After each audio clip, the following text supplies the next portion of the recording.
नमस्कार साथियों, मैंने पिछली वीडियो में गीता की थोड़ी सी तारीफ कर दी तो कुछ साथी कह रहे हैं कि हमें धर्म की बिल्कुल भी तारीफ नहीं करनी चाहिए वरना लोग धर्म नहीं छोड़ेंगे। खास तौर से अंबेडकरवादी कह रहे हैं कि इसका असली चेहरा सामने आ गया। हमें पता था ये हमेशा से ही धार्मिक और नास्तिकता का दिखावा करता है। तो पहली बात तो मैं यह बता दूं कि मैं कैसा नास्तिक हूं, ये मुझे किसी को बताने की या साबित करने की जरूरत नहीं है। मुझे पता है मैं कैसा हूं और मुझे इस चीज में खुशी मिलती है, इसीलिए मैंने ये चीज चुनी है। दूसरी बात, मैंने अपनी वीडियो में ये नहीं कहा कि गीता धर्म या कृष्ण अच्छा है। मैंने ये कहा है कि समाजवाद अच्छा है और इतना अच्छा कि धर्म ग्रंथों में भी इसको अपनाने पर जोर दिया है। और तीसरी बात, अंधभक्त केवल वो नहीं होते जो आंख बंद करके किसी धर्म को मानते हैं, बल्कि वो भी होते हैं जो केवल आंख बंद करके किसी धर्म को गलत या बुरा बताते हैं। ऊपर से ये धार्मिकों का काम है कि दुनिया की सारी अच्छाई केवल हमारे धर्म में है और दूसरे के धर्म में सिर्फ बुराई।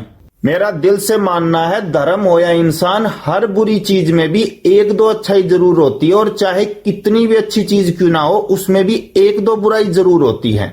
अब मोदी की बात कर लो, 2014 में उसकी ऐसी ऐसी कहानियां फैलाई गई थी कि हम उसके अंधभक्त हो गए थे। हमें बताया गया था कि एक बार गुजरात में उनकी भतीजी उनसे नौकरी मांगने आई थी तो उन्होंने उसको भी मना कर दिया कि गुजरात की सभी लड़कियां मेरी बेटी है, मैं किस किस को सिफारिश से नौकरी लगवाऊं। इस तरह की कई कहानियां सुनकर मैं मोदी को भगत सिंह जितना मानने लगा था। यहां तक कि जब मैंने नेताओं के पैसा प्रॉपर्टी छोड़ने का अभियान चलाया तो उस पोस्टर में भगत सिंह के साथ साथ मोदी की भी फोटो लगाई थी। लेकिन मैं कभी भी मोदी का अंधभक्त नहीं बना।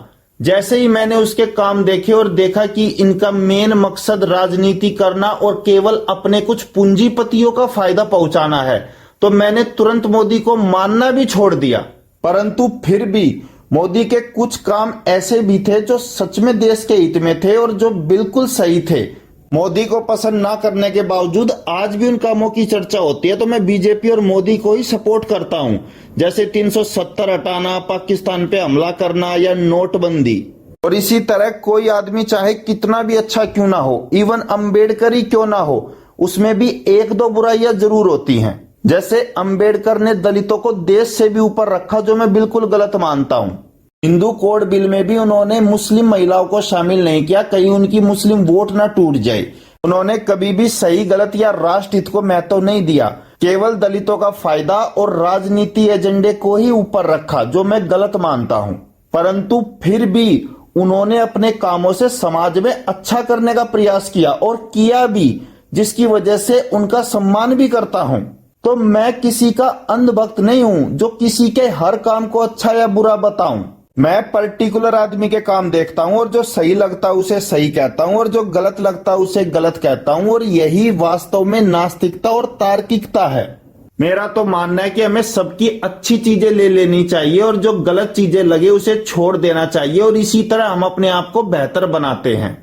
अब कईयों ने कहा कि मैं केवल हिंदू धर्म पे बात करता हूं, तो मैं सभी धर्मों के बारे में बताऊं कि उनमें क्या क्या अच्छी चीजें हैं जो हमें लेनी चाहिए और क्या क्या बुरी चीजें हैं जो हमें छोड़ देनी चाहिए।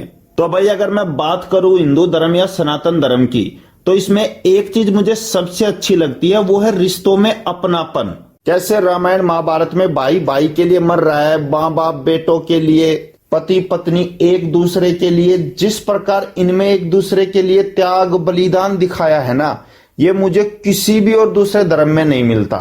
हालांकि आज ये सिर्फ कहने की बात हो गई है, कोई भी छोटी सी बात पे डिवोर्स लेकर एक दूसरे के मर्डर कर देता है, लेकिन वो सब इसीलिए क्योंकि उन रिश्तों में वो आपसी प्रेम नहीं है जो इन कहानियों में या इस धर्म में दिखाया गया है। इसके अलावा ढोंग, पाखंड, अंधविश्वास, जातिवाद, ये इस धर्म की पैदा की हुई गलत चीजें हैं जो हमें छोड़ देनी चाहिए। परंतु आज लोग उन अच्छे मानवीय गुणों को तो ले नहीं रहे हैं, उल्टा ये ढोंग, पाखंड, अंधविश्वास ये हद से ज्यादा लोगों में भरता जा रहा है। खैर, दूसरे धर्म पे बात करते हैं। अगर मैं इस्लाम की बात करूं तो इसमें लोग अपने बच्चों को नौकरी करने की शिक्षा बहुत कम देते हैं, वो इसे गुलामी समझते हैं। बल्कि 13-14 साल की उम्र से ही अपने बच्चों को कोई ना कोई हुनर या कारीगरी सिखाते हैं ताकि वो बड़ा होकर अपना गुजारा कर सके। आपने देखा होगा, चाहे किसी के 10 बच्चे हों, 10 के 10 13-14 साल की उम्र से ही कोई ना कोई काम करके कमाना शुरू कर देते हैं। और 24-25 साल की उम्र में तो अपना काम इतना फैला लेते हैं कि अपना और अपने परिवार का अच्छा खासा गुजारा कर सके। यहाँ तक कि आप खेल, film line, dhaba, hotel, mechanic कहीं भी देख लो, आपको 10% मुसलमान वहां जरूर मिलेंगे। जबकि हिंदू या बाकी धर्मों में क्या है, 25-30 साल तक बच्चे को यही नहीं पता कि उसे क्या आता है, बस नौकरी के फार्म भरता रहेगा कि किस्मत से कहीं पर नंबर आ जाए, और अगर नंबर नहीं आए तो निराश होकर सुसाइड कर लेगा। जबकि मुसलमान शायद ही आपने कोई देखा हो जिसने सुसाइड किया हो। तो इस तरह कोई ना कोई अपने बच्चों को हुनर या कारीगरी सिखाने का गुण हमें इस धर्म से लेना चाहिए। परंतु इसके अलावा कट्टरता, नफरती सोच या केवल हमारा धर्म सही और औरत को केवल उपभोग की वस्तु समझना, ये कुछ चीजें हैं जो मैं इस धर्म की बिल्कुल गलत मानता हूँ। यहाँ तक कि मैं इस्लाम के शराब ना पीने के नियम के भी खिलाफ हूँ। हालांकि मैं शराब नहीं पीता, लेकिन मेरे दोस्त पीते हैं और वो बताते हैं कि सरकारी नौकरी और बीवी बच्चे ना होने की वजह से मैं उनका दुख दर्द नहीं समझ सकता।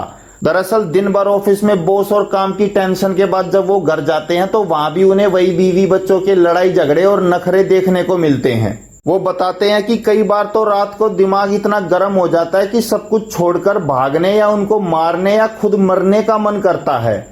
ऐसे में शराब ही एकमात्र ऐसी चीज है जो उनको सारी दुख तकलीफें भूलकर 2 पल शांति के जीने में मदद करती है।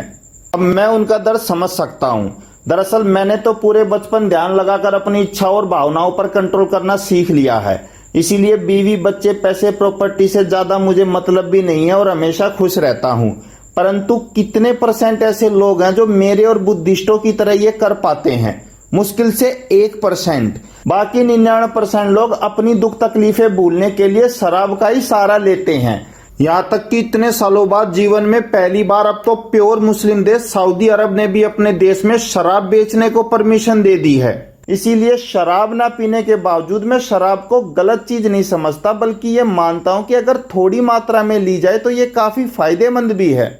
इसके बाद अगर मैं बात करूं सिख धर्म की, तो इसमें 2 चीजें हैं जो मुझे बेहद पसंद है और उनमें से एक तो मैंने अपने नास्तिक नगर में भी ऐड की है, और वो है ईमानदारी से अपनी कमाई का 10% सामाजिक कल्याण के लिए गुरुद्वारे में देना।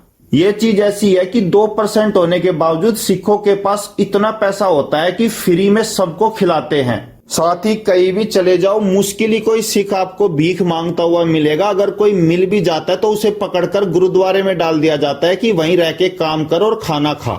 और अगर यही चीज ईमानदारी से पूरा देश करे ना, चाहे गरीब हो या अमीर, हर आदमी अपनी कमाई का 10% दे, तो देश के पास इतना ज्यादा पैसा हो कि उसे फालतू का ये टैक्स वगैरह लगाने की जरूरत ही ना पड़े। इसके अलावा दूसरी चीज जो है वो है शादी करके तलाक ना लेने का नियम। सिख धर्म में गुरु नानक जी शादी को इतना पवित्र रिश्ता मानते थे कि उन्होंने तलाक को बिल्कुल पाप बताया है। और आज जो छोटी सी बात पे पति पत्नी रिश्ते तोड़कर एक दूसरे से अलग हो जाते हैं ना, मैं इस चीज को भी बिल्कुल गलत मानता हूँ। कोई भी रिश्ता ऐसा नहीं है जिसमें हमेशा खुशी हो। सुख और दुख जीवन का हिस्सा है, ये आते जाते रहते हैं। और वास्तव में दुखों से ही रिश्ते मजबूत बनते हैं। उसमें ही ये पता चलता है कि कौन किससे कितना प्यार करता है और एक दूसरे का कितना साथ निभाता है। अगर किसी रिश्ते में केवल सुख ही सुख है ना, और पति पत्नी एक दूसरे को नहीं छोड़ते, तो वहां पर उनमें कोई प्यार है या एक दूसरे के प्रति समर्पण त्याग की भावना है, ये गारंटी नहीं है। उनके वास्तविक प्यार का पता तो तभी चलता है जब दुख तकलीफों के बावजूद वो एक दूसरे के साथ रहने का फैसला करते हैं। और आपने देखा होगा, चाहे कितनी भी लड़ाई हो जाए, अगर वो कुछ दिन साथ रहे तो धीरे धीरे उनमें वापस प्यार बढ़ जाता है। केवल पति पत्नी की बात नहीं कर रहा हूं, दोस्त, भाई, माता पिता, बच्चे, चाहे कोई भी हो, कितने भी मतभेद हो, लेकिन अगर वो एक साथ रहने पर मजबूर है तो धीरे धीरे उनमें आपसी रिश्ते वापस मजबूत हो जाते हैं। इसके अलावा अगर मैं बात करूं इसकी बुराइयों की, तो ये एकमात्र ऐसा धर्म है जिसकी मुझे ज्यादातर चीजें बिल्कुल सही लगती हैं। इसमें ना तो ज्यादा दूसरे धर्मों के प्रति कट्टरता है और ना ही ज्यादा शांति और अहिंसा का पाठ। यहाँ तक कि ढोंग, पाखंड, नाच गाने, शराब या फालतू के रीति रिवाज भी नहीं है। जिसको जो सही लगे वो उस हिसाब से जिंदगी जी सकता है, बस एक दूसरे से मिलजुल के रहो। सबसे ज्यादा पसंद अगर मैं किसी धर्म को करता हूँ ना, तो वो यही है। यहाँ तक कि मेरे गांव का नाम समसपुर खालसा सिखों के ही खालसा पंथ पे रखा गया है, और भगत सिंह जो मेरे आदर्श हैं वो भी सिख थे।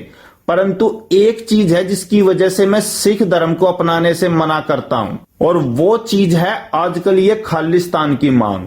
मेरे लिए नास्तिकता से भी ऊपर राष्ट्रहित और समाजवाद है, और समाजवाद कभी भी अलग होकर देश के टुकड़े करने की बात नहीं करता, बल्कि देश को एक साथ जोड़कर समृद्ध और शक्तिशाली बनाने की बात करता है। जो देश का नहीं हो सकता ना, वो किसी का नहीं हो सकता। और कहीं ना कहीं सभी सिख ये चाहते हैं कि उनका भी अपना अलग देश हो, जिसके लिए वो इस देश के टुकड़े तक करने को तैयार है, वो भी ऐसे देश के लिए जिसके लिए भगत सिंह तक ने अपनी जान दी थी। तो केवल इसी एक चीज की वजह से मैं सिख धर्म या किसी भी खालिस्तानी आदमी से नफरत करता हूं और इस धर्म को भी अपनाने की सलाह नहीं देता। इसके बाद अगर मैं बात करूं बौद्ध धर्म की, तो बौद्ध धर्म में दया, करुणा, तार्किक, नास्तिकता की सोच और अपनी बात दूसरों से प्रेम से कहना और सबका सम्मान करना जैसी कई चीजें हैं जो मुझे अच्छी लगती हैं। परंतु एक चीज जो मुझे सबसे अच्छी लगती है वो है एकांत में रहकर अपने आप को समझने की कोशिश करना और अपनी इच्छाओं, भावनाओं और मन पर कंट्रोल करने के लिए योग अभ्यास करना। हमारे जीवन में सभी समस्याएं इसीलिए है क्योंकि हमारा खुद पर और अपनी इच्छाओं और मन पर कंट्रोल नहीं है। जिस आदमी ने इनको कंट्रोल करना सीख लिया ना, वो फिर कभी दुखी नहीं हो सकता। वास्तव में सच्चे आनंद और शांति की प्राप्ति केवल बौद्ध धर्म के रास्ते से ही हो सकती है। परंतु बौद्ध धर्म में एक दो बातें हैं जो मुझे पसंद नहीं है। एक तो हद से ज्यादा अहिंसा और कुछ भी हो जाए कभी भी हथियार ना उठाना, जो मैं पूरी तरह गलत मानता हूं। साथ ही अपने मन की शांति और इच्छाओं पर कंट्रोल करने को इतना ज्यादा महत्व देना कि उसके लिए परिवार, बीवी, बच्चे और माँ बाप को भी छोड़ देना, ये चीज मैं गलत मानता हूँ। सिख धर्म के एग्जाम्पल में मैं ये बात बता चुका हूँ कि साथ रहना क्यों जरूरी है। बेशक आपकी ना बनती और आप लोगों की लड़ाई भी होती हो, परंतु बौद्ध धर्म इसका बिल्कुल अपोजिट है। बौद्ध धर्म कहता है कि अपने मन की शांति ही सबसे इंपॉर्टेंट है और इसके लिए बीवी बच्चे भी छोड़ने पड़े तो बेशक छोड़ दें। यहाँ तक कि इसमें अपनी इच्छाओं को इतना ज्यादा मारने की बात की जाती है कि इंसान का मन किसी चीज के लिए करे ही ना। जैसे दशमक सिद्धांत में आपने देखा होगा, औरत, बच्चे, पैसा, प्रॉपर्टी, नाच गाना, यहाँ तक कि आरामदायक बिस्तर पर सोने तक से मना किया हुआ है। दरअसल बौद्ध धर्म ना समाजवाद का सबसे बड़ा दुश्मन है। ये पूरी तरह से समाज या व्यवस्था को तोड़कर केवल अपने आनंद के लिए सब कुछ छोड़ने की बात करता है, जबकि समाजवाद वास्तव में समाज को बेहतर बनाने के लिए त्याग और बलिदान देने की बात करता है। चाहे आपको वो चीज अच्छी लग रही हो या नहीं लग रही हो, लेकिन आपने जिम्मेदारी उठाई है, आपके कर्तव्य हैं, तो आपको फिर वो निभाने ही पड़ेंगे। वास्तव में यही समाजवाद है। अंबेडकर भी कह सकता था मेरा मन नहीं कर रहा दलितों के लिए त्याग करने का, या भगत सिंह कह सकते थे कि मैं नहीं मरना चाहता देश के लिए। तो कभी भी चीजें सही नहीं होती। वास्तव में समाजवाद समाज को सही करने का नाम है। हर गलत चीज को लड़कर ठीक करने का नाम है, चाहे उसके लिए आपको कितनी भी तकलीफें हो। जबकि बौद्ध धर्म में अपनी खुशी के लिए हर चीज का त्याग करने की बात कही गई है, जिस वजह से मुझे बौद्ध धर्म अच्छा नहीं लगता और मैं इसे अपनाने की सलाह नहीं दूंगा। अब अगर अंत में मैं बात करूं जैन धर्म की, तो जैन धर्म मुझे बौद्ध धर्म से ज्यादा अलग नहीं लगता और लगभग सारी चीजें जो बौद्ध धर्म से ली है वो जैन धर्म से भी ले सकते हैं। परंतु दो चीजें हैं जो सिर्फ जैन धर्म में है और वो हमें इनसे जरूर लेनी चाहिए, और वो है व्यापारिक सोच और मानव सेवा। कोई भी जैनी आपने मुश्किल ही गरीब या कोई छोटी मोटी नौकरी करते देखा होगा। मोस्टली जो जैन धर्म है ना, वो व्यापारी और अमीर लोगों का धर्म है। साथ ही जैनी दूसरे लालची व्यापारियों की तरह केवल पैसा कमाने की नहीं सोचते, बल्कि हर जैनी व्यापारी अपने आसपास फ्री के स्कूल, हॉस्पिटल, अनाथ आश्रम आदि कुछ ना कुछ खोलकर दूसरों की मदद करने की कोशिश करते हैं, जो मुझे बेहद अच्छा लगता है। मैंने एक बार खुद अपनी माँ के पैरों का इलाज जैनी हॉस्पिटल में कराया था और इतना अच्छा और फ्री इलाज किया था कि प्राइवेट में भी नहीं हो सकता था। और उसके बाद ही मैंने जैन धर्म को पढ़ना और उनकी इज्जत करनी शुरू की थी। परंतु इसमें जब मैंने देखा कि जिंदगी जीने के हद से ज्यादा कड़े नियम है, जैसे कपड़े ना पहनना, मुंह पर पट्टी बांधना, नंगे पैर चलना, तो ये चीजें मुझे ठीक नहीं लगी। साथ ही बौद्ध धर्म की तरह हद से ज्यादा अहिंसा, ये भी मुझे अच्छा नहीं लगता। इसके अलावा थोड़ा सा अंधविश्वास भी लगा, जैसे जमीन के नीचे उगने वाली हर चीज में जान समझकर गाजर, मूली, आलू वगैरह को खाने से भी मना करना। ये चीजें मुझे ठीक नहीं लगी, जो हमें इस धर्म से नहीं लेनी चाहिए। तो भाई इस प्रकार ये मेरी सोच है। मैं आंख बंद करके धर्म की हर चीज को गलत नहीं कहता, जो मुझे सही लगती है वो मैं अपनाता भी हूं, फिर चाहे वो किसी भी धर्म की हो। बाकी आप लोगों की सोच इस मामले में मुझसे अलग हो सकती है, तो वो कोई बुरा मानने वाली चीज नहीं है, क्योंकि अगर हमारी सोच बिल्कुल एक जैसी हो गई ना, तो हम कुछ भी एक दूसरे को नया नहीं सिखा पाएंगे। ये दुनिया पुराने समय से अब तक केवल इसीलिए विकसित होती आई है क्योंकि हर आदमी दूसरे से अलग तरह से सोचता है। जिस दिन सबकी सोच एक जैसी हो गई ना, उस दिन दुनिया खत्म हो जाएगी और इसमें कुछ भी अलग नहीं होगा। तो इसीलिए अगर आपकी सोच अलग भी है तो केवल उसकी वजह से एक दूसरे से लड़ने या नफरत करने की जरूरत नहीं है, बल्कि अलग सोच के बावजूद एक दूसरे की सोच का सम्मान करते हुए एक साथ काम करने की कोशिश करनी चाहिए। बस आपके इरादे नेक होने चाहिए। अगर आपकी सोच दूसरों का नुकसान करना, शोषण करना या हर चीज पर कब्जा करने की है, तो वहां मेरे दुश्मन है, और आप चाहे नास्तिक ही क्यों ना हो, वहां आपकी और मेरी नहीं बनेगी। तो मिलते हैं अगली वीडियो में, तब तक के लिए जय हिंद, जय भारत, जय विज्ञान। इनकलाब जिंदाबाद, समाजवाद जिंदाबाद। लोग जाति धर्म छोड़े, नेता पैसा प्रॉपर्टी छोड़े, ना अल्लाह ना भगवान, दुनिया में है बस इंसान।